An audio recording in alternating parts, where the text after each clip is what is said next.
नेपाल, जहां पहले त्रिशूली नदी में बुधवार को तबाही की बाढ़ आई। हमारे आज तक के 5 संवाददाता नेपाल से भारत नेपाल बॉर्डर तक लगातार इस विनाश के बाद के मंजर की रिपोर्ट आप तक लगातार पहुंचा रहे हैं, जहां भारत में फंसे नागरिकों के लिए और उन्हें लेकर बहुत बड़ी चिंता है। जहां चीन से नेपाल को पहले तबाही की बाढ़ से बचने को लेकर कोई चेतावनी न मिलने को लेकर शंका व्यक्त की जा रही है, तब आपको हर खबर से हम खबरदार करेंगे। लेकिन उससे पहले एक ब्रेकिंग न्यूज। नेपाल में तबाही के बाद अब तक खबर है कि 359 लोगों की मौत हो चुकी है। कुल 826 लोग लापता हैं। भारत के 285 लोग अभी भी लापता हैं और इन 285 लोगों के अलावा 54 भारतीयों को बचाया भी जा चुका है। हर परिवार इस उम्मीद में इस समय है कि उनके अपनों की रक्षा होगी, वो सुरक्षित बच जाएंगे। नेपाल में भारत मदद पहुंचा रहा है। नेपाल की सेना, नेपाल की पुलिस, नेपाल की रेस्क्यू टीमें रेस्क्यू ऑपरेशन में लगी हुई हैं। लेकिन इन सब के बीच त्रिशूली नदी के दोनों किनारों पर आज तक ने तबाही के बाद स्थिति को अपने कैमरे में कैद किया है।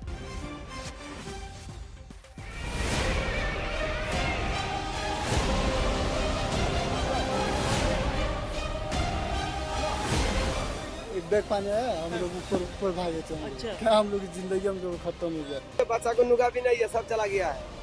एक भी नहीं है, बाकी कुछ नहीं है, साहब खाने के लिए कुछ नहीं है। यो अकल्पनीय रूपमा जे खालको क्षति हामीले बेहोर्नु परेको छ।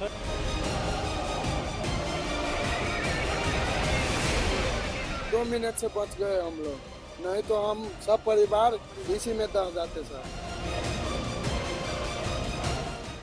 15 मिनट में तहस नहस करके चला गया सब कुछ भी हम लोग के पास नहीं बचा।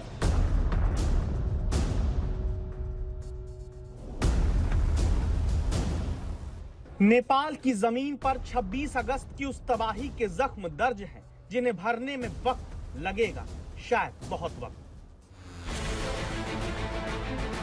क्योंकि वक्त की ही गवाही इन 2 वीडियो में दर्ज है, जहां नेपाल के उत्तरी हिस्से में खुशहाली खिलखिलाती थी, जहां इंसानी बस्तियां पर्यटन का आसमान सजाती थी, वहां दूसरी तस्वीर दिखाती है कैसे सब कुछ बह गया।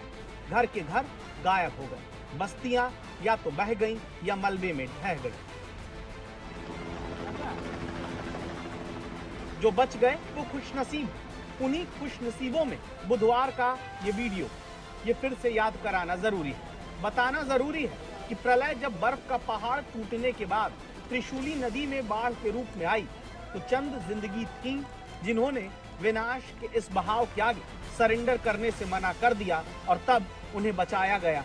तो कुछ इस तरह भी, लेकिन ये संख्या बहुत ज्यादा नहीं। ये चंद लोग हैं जिनकी जिंदगी नेपाल में बहती आफत के बाद शुरू हुए राहत के काम में बच पाई। महाविनाश काल के 30 घंटे के बाद अब कैसा है नेपाल, जहां घरों की पहली मंजिल तक जब बाढ़ का मलबा आकर समेट गया बहुत कुछ, तब बचाव रस्सियों के सहारे कुछ यूं होता भी देखा गया। लेकिन जमीन पर क्या हाल है, क्या बचा है? और तब ये 3 तस्वीरें देखिए। त्रिशूली नदी, तिब्बत से निकलने वाली नदी, जिसे तिब्बत में किरोंग संगपो कहा जाता है, 165 किलोमीटर तक बहती है, तिब्बत से नेपाल आती है। नेपाल की वो लोकप्रिय नदी जो अपने तेज बहाव और व्हाइट वाटर राफ्टिंग के लिए मशहूर रही। लेकिन बुधवार को इसी त्रिशूली नदी में ऐसा शूल तूफान प्रलय का उठता है, जिसने एक तरफ धादिन, दूसरी तरफ नोवाकोट में तबाही ला दी। आज तक संवाददाता श्वेता सिंह धादिन में, संवाददाता आशुतोष मिश्रा नदी के दूसरी तरफ नोवाकोट से आगे बढ़े। एक एक करके आपको इसी त्रिशूली नदी के दोनों तरफ आए विनाश के शूल का सच आज तक पर हम दिखाएंगे। सबसे पहले आपको आज तक संवाददाता श्वेता सिंह के साथ हम नेपाल के धादिन की तरफ ले चलते हैं, जहां त्रिशूली नदी जब बुधवार को सब कुछ बहाने लगी, तो लोग रोते बिलखते किसी तरह बचते हुए भागते दिखे, अपनों को तलाशते दिखे। जहां नेपाली सेना लोगों को एक एक करके तबाही के मलबे के बीच से निकालने में जुटी हुई है, जहां त्रिशूली नदी के बह जाने के बाद धादिन इलाके में अब जो कुछ बचा है उसे समेटने में लोग जुटे हैं। वहीं आज तक संवाददाता श्वेता सिंह जब त्रिशूली नदी में आए सैलाब के गुजरने के बाद के हालात को रिपोर्ट करती हैं, तो मिट्टी के ऊपर नजर आता है एक हाथ का निशान। वो निशान जो बताता है कि जिंदगी यहाँ बचने को छटपटाई होगी, सैलाब के बाद कहीं से बचने की आस तो जगाई होगी। ये निशान देने वाला हाथ पता नहीं बचा या नहीं, लेकिन नेपाल में तबाही के निशान बहुत कुछ बताते हैं। घरों का हाल देखिए आप, ये जिस रोड पर हम खड़े हैं इस समय, ये एक पक्की सड़क है और एक अच्छी सड़क है, एक चौड़ी सड़क है, हाईवे का हिस्सा है इनके, लेकिन अभी इस पर देखिए रेत मलबा। ये घर के अंदर का हिस्सा अगर आप देखें तो वहां तक पानी पहुंच गया है, वहां तक पहुंचने के बीच में जो है वो दलदल है। घर वाले वहां पर खड़े हैं, अभी किसी तरीके से कुछ यहाँ पर जेसीबीज हमें दिख रही हैं जिसके साथ इसको खोदने की कोशिश हो रही है। वहां पर एक जेसीबी को अगर आप देखेंगे तो आप समझेंगे कि कैसे मलबे के नीचे वो आकर दबा है। उसके आगे बाइक घुसी हुई है, उसके नीचे आकर बाइक घुसी हुई। ये हम बस कल्पना कर सकते हैं कि ये शहर पहले कैसा रहा होगा और अभी कैसा दिख रहा है। बस अब ये बिजली के तारों में उलझे हुए जो पेड़ों के हिस्से हैं, उससे आप समझिए कि कहां तक ऊपर तक ये पहुंचा होगा मलबा। हम थोड़ा सा और आगे जाते हैं क्योंकि ये सड़क जो है वो अब यातायात के लिए बंद की गई है, क्योंकि ये बीच का जो हिस्सा है ये बहुत ज्यादा प्रभाव का हिस्सा है। ट्रक देखिए, ट्रक का जब पानी उतरा भी है, मलबा नीचे गया भी है, तो उसका आधा चक्का अभी भी उसके नीचे है, लेकिन ऊपर तक अगर आप देखेंगे तो ये ट्रक धंस गया था इस मलबे में। रेत ही रेत, ये इलाका रेतीला नहीं है, लेकिन यहाँ जमीन को अगर आप देखिएगा तो यहाँ पर आपको रेत ही रेत हर तरफ नजर आएगी। रेत में जैसे ये पूरा इलाका ढक गया है। ये इनका घर भी है, अब घर और सड़क के बीच में पूरा दलदल आ गया है। घर में भी भर गया है क्या भैया? घर में भी भर गया है, पूरा ऊपर तक आ गया था। उनके इशारों से हम समझते हैं वो दूर है, ना वो हम तक आ सकते हैं, ना हम उन तक जा सकते हैं, लेकिन वो दिखा रहे हैं कि दरवाजे के ऊपर के हिस्से तक आया था वो मलबा। मुश्किल से 3 लाख की आबादी वाले धादिंड के लोग याद करते हैं वो मंजर तो सहम जाते हैं।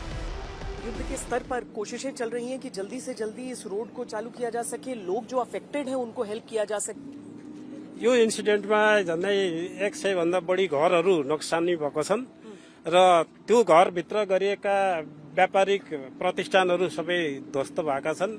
यहाँ धेरै अब व्यावसायिक मान्छेहरूका ठूलो नोक्सानी पनि भएको छ र अब जे हिसाबले पूर्वदेखि बसोबास गरे उनीहरू बेघर बार भएका छन् र यो अकल्पनीय रूपमा जे खालको क्षति हामीले बेहोर्नु परेको छ योले हामीलाई असाध्यै पीडा पनि भएको छ।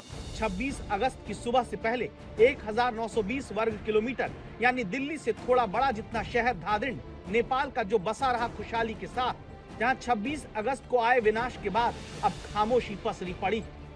सबसे बड़ा प्रयास ये है कि नेपाल की जो ये लाइफलाइन इस सड़क को माना जाता है, यहाँ पर ये मलबा आ गया है और इस मलबे को जेसीबीज के साथ किसी तरीके से हटाने की कोशिश हो रही है कि कम से कम एक तरफ का रास्ता तो खुला रहे, एक तरफ का रास्ता तो चलता रहे, वरना ये इतनी फिसलन वाली पूरी जमीन है और इतनी धंसने वाली जमीन है, एक तरीके से दलदल उतर आया है यहाँ की सड़क पर कि गाड़ियां तो गाड़ियां, कोई पैदल भी यहाँ पर नहीं चल सकता है। किसी भी देश में जब कोई आपदा आती है वहां की सेनाएं सबसे पहले जो जमीन पर है वो उतरती हैं। यहाँ पर भी नेपाल में हम देख रहे हैं कि नेपाल के जो सुरक्षा बल है, नेपाल के सैनिक है, वो सब यहाँ उतर रहे हैं और मदद कर रहे हैं आम लोगों की और कोशिश कर रहे हैं कि ये जो पूरी सड़क है वो उसका एक हिस्सा और अहम हिस्सा वो खुला रहे। देखिए जेसीबी के साथ इस मलबे को किसी तरीके से यहाँ से हटा दिया जाए, एक तरफ कम से कम किया जाए ताकि सड़क यहाँ पर चल पाए। ये NH4 है जो सीधा उसी एरिया को जाता है जहाँ पर ये हादसा हुआ है। अब देखिए कि है बहुत मुश्किल ये काम, है बहुत मुश्किल काम। एक जेसीबी यहाँ पर लगी है क्योंकि पूरा एरिया जो है वो पूरी तरीके से अफेक्टेड है। नेपाल में रिपोर्ट कहती है कि शुरुआती तौर पर 35 पुल, 45 सस्पेंशन ब्रिज और 50 किलोमीटर से ज्यादा की पक्की सड़कें पूरी तरह नष्ट हो चुकी हैं। आगे और विनाश का ब्यौरा जुटाया जा रहा है।